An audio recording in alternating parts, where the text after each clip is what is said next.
ഹോട്ടലിൽ ചെന്ന് ഫ്രഷായി ഈവനിങ്ങിൽ ഞങ്ങൾ KL ടവർ കാണാനാണ് പുറത്തേക്ക് വന്നത്. ഹായ് ഹലോ, എല്ലാവർക്കും നമസ്കാരം.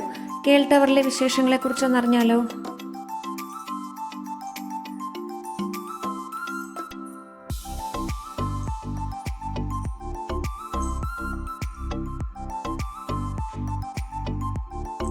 ബസ്സിൽ നിന്ന് ഇറങ്ങിയ എല്ലാവരും ഫസ്റ്റ് എത്തിയത് ഇവിടെയാണ് ഫോട്ടോഷൂട്ടൊക്കെ നടത്താൻ വേണ്ടി.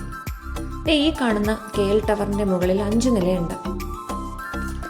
മുന്നിലായി ഇതുപോലെ ലോണൊക്കെ സെറ്റ് ചെയ്തിട്ടുണ്ട്. നല്ല അറ്റ്മോസ്ഫിയർ ആണ്. ചെറുതായി മഴ പെയ്യുന്നുണ്ടായിരുന്നു.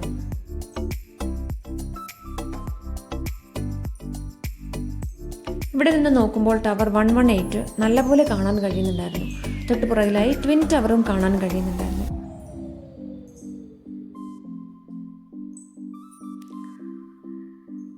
പുറത്തുനിന്ന് കുറെ ഭംഗിയൊക്കെ ആസ്വദിച്ചതിന് ശേഷം എല്ലാവരും നേരെ ടവറിനുള്ളിലേക്ക് കയറുകയാണ്.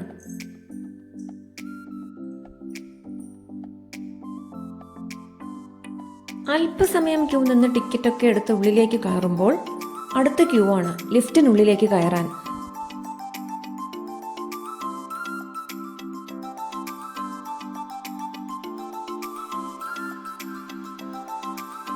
ഒരുപാട് സമയം വെയിറ്റ് ചെയ്യേണ്ടി വന്നില്ല.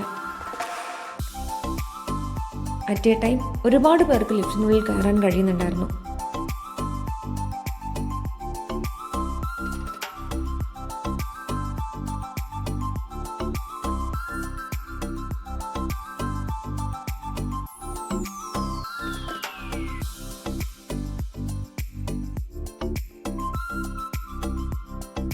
ഇരുപത്തിരണ്ടാമത്തെ ഫ്ലോർ എത്തുമ്പോൾ ഇറങ്ങണം.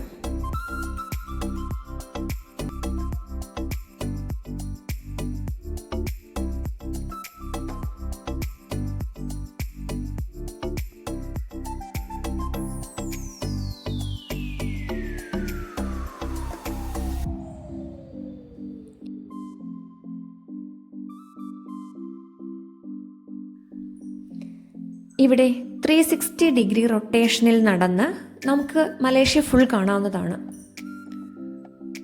സന്ധ്യ കഴിഞ്ഞ് രാത്രിയാകുന്തോറും പുറത്ത് കാണാൻ നല്ല ഭംഗിയാണ്. എല്ലാ ബിൽഡിങ്ങുകളിലും ലൈറ്റ് ഉണ്ടാകും. നല്ല ക്ലിയർ വ്യൂ ആയി കാണാൻ പറ്റും. ഇതുപോലുള്ള സ്റ്റോറുകൾ, ചെറിയ ചെറിയ സ്റ്റോറുകൾ, കീ ചെയിനും ഒക്കെ വാങ്ങാൻ വേണ്ടി അതിന് ചുറ്റും തന്നെ പ്രവർത്തിക്കുന്നുണ്ടായിരുന്നു.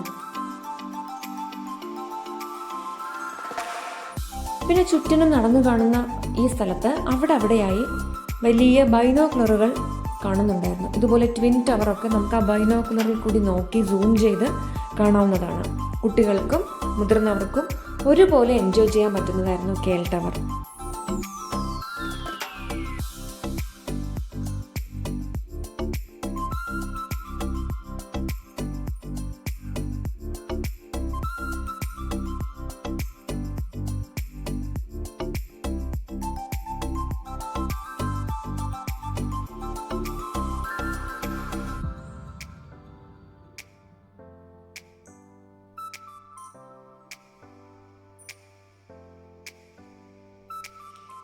അങ്ങനെ അല്പസമയം അവിടെ ചിലവഴിച്ചതിന് ശേഷം ഞങ്ങൾ നേരെ റൂമിലേക്ക്.